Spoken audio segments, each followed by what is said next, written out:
নমস্কার বন্ধুরা, রেবার হেসেলকে সাথে করে চলে এসেছি আমার চিরপরিচিত রান্নাঘরে। যদি কোনো দিন কোনো গেস্ট হঠাৎ করেই চলে আসে তোমাদের বাড়ি, তাহলে তোমরা কিন্তু বেশ মুশকিলেই পড়ো এটা ভেবে যে তাকে কী খাবার সার্ভ করা যায়। এই মুশকিল আসান কিন্তু সহজেই করতে পারো যদি তোমাদের ফ্রিজে থাকে অল্প কিছু পরিমাণ চিকেন।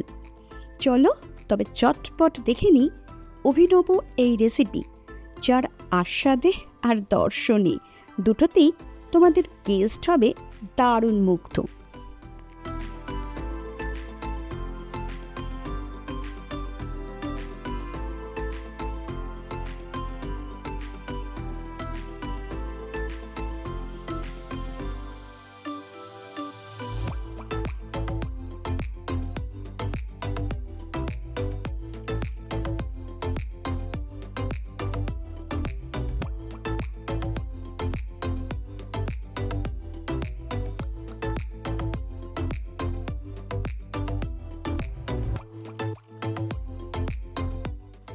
এখানে আমি 1 কাপ বাসমতি চাল নিয়েছি। চালটা একটা বোলের মধ্যে ঢেলে দিয়েছি।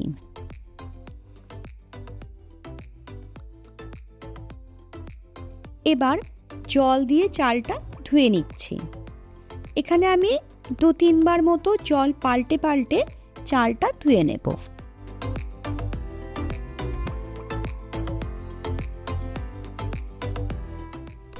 চালটা ধুয়ে নেবার পর কিছুটা জল দিয়ে চালটা 30 মিনিট মতো ভিজিয়ে রেখে দিচ্ছি।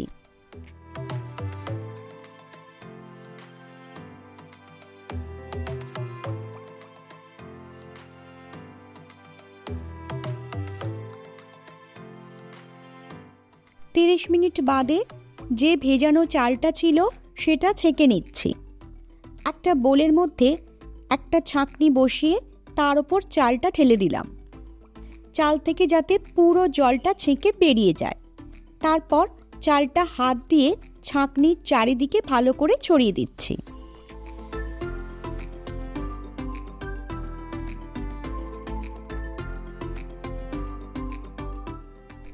এখানে 300 গ্রাম চিকেন নিয়েছি।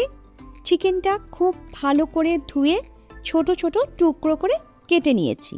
এখানে কিন্তু অবশ্যই আমি বোনলেস চিকেন নিয়েছি।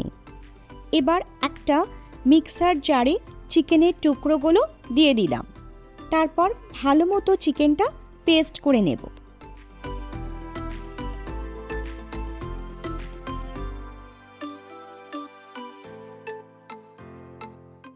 চিকেনটা খুব ভালো মতো মিক্সিতে পেস্ট করে নিয়েছি। এবার একটা বোলের মধ্যে চিকেন পেস্টটা ঢেলে নিচ্ছি।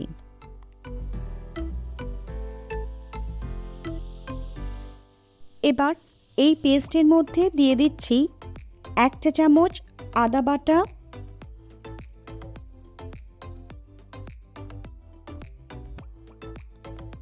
1 চা চামচ রসুন বাটা,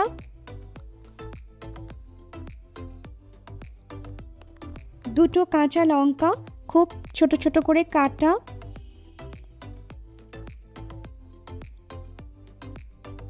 1 মুঠো ধনেপাতা কুচো, 2 পেঁয়াজ খুব ছোট ছোট করে কাটা,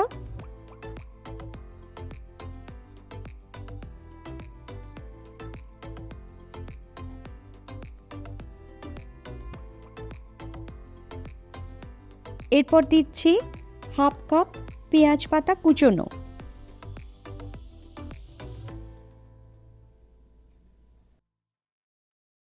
তারপর দিয়ে দিচ্ছি 1/2 চা চামচ গোলমরিচের গুঁড়ো,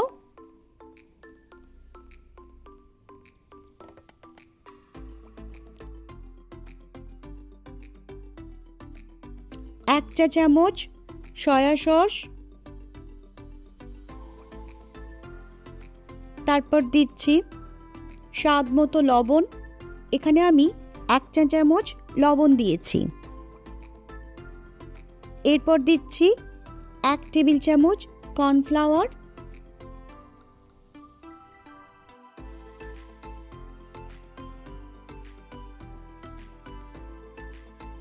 আর শেষে দিচ্ছি 1 টেবিল চামচ রিফাইন্ড অয়েল।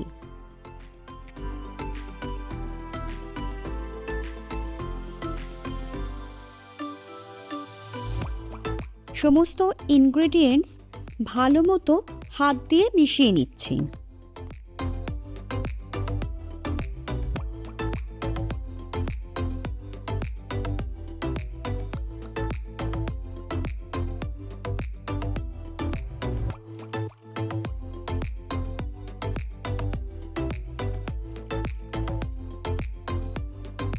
এবার এই মিশ্রণ থেকে অল্প অল্প করে নিয়ে মাঝারি সাইজের বলের মতন আকারে তৈরি করে নিচ্ছি। এটা করার সময় অবশ্যই কিন্তু হাতে তেল মাখিয়ে নেব।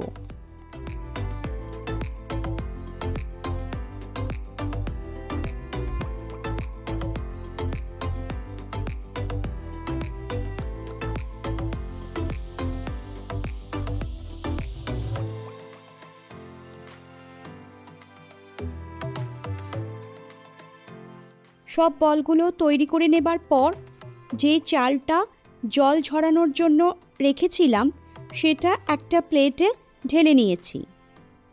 এবার এক একটা বল নিয়ে ওই চালের ওপর গড়িয়ে নিচ্ছি, অর্থাৎ ওই চিকেন বলগুলোর চারিদিকে চালের কোটিং করে নিচ্ছি।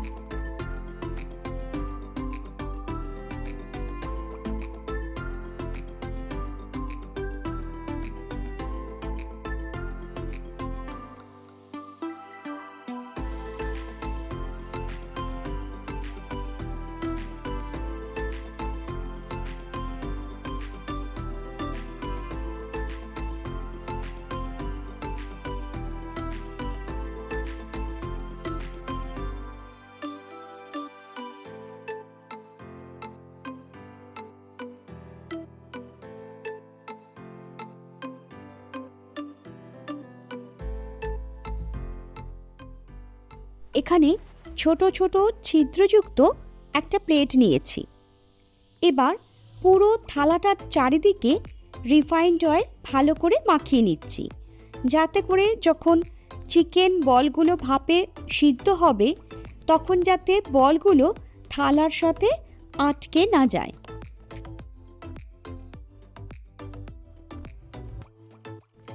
রেডি করে রাখা চিকেন বলগুলো ওই থালার উপর সাজিয়ে নিচ্ছি।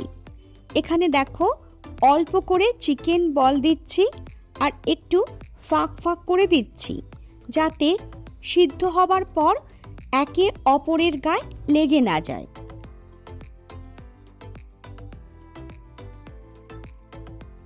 গ্যাস অন করে গ্যাসে একটা কড়াই বসিয়ে দিয়েছি। কড়াইতে দিয়ে দিচ্ছি জল। এখানে কড়াইতে অর্ধেকের একটু কম পরিমাণে জল দিচ্ছি। কড়াইতে জল ফুটতে শুরু করেছে। এবার চিকেন বল দিয়ে সাজানো ছিদ্রযুক্ত থালাটা কড়াইয়ের ওপর বসিয়ে দিচ্ছি। তারপর ঢাকা দিয়ে 25 মিনিট মতো লো ফ্লেমে এটা ভাপে রেখে দেব।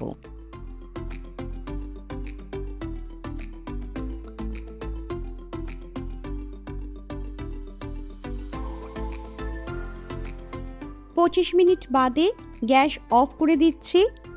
ঢাকা খুলে দেখে নিচ্ছি, এখানে ডাম্পলিং একদম তৈরি হয়ে গেছে। এবার প্রত্যেক চিকেন ডাম্পলিংয়ের ওপর 1 ফোঁটা করে ফুড কালার দিয়ে দিচ্ছি। যেহেতু এর নাম ঝাল কদম, তাই এর লুকসটা কদম ফুলের মতো আনার জন্য এটা দিচ্ছি। তবে এটা সম্পূর্ণই অপশনাল, তোমরা এটা নাও দিতে পারো।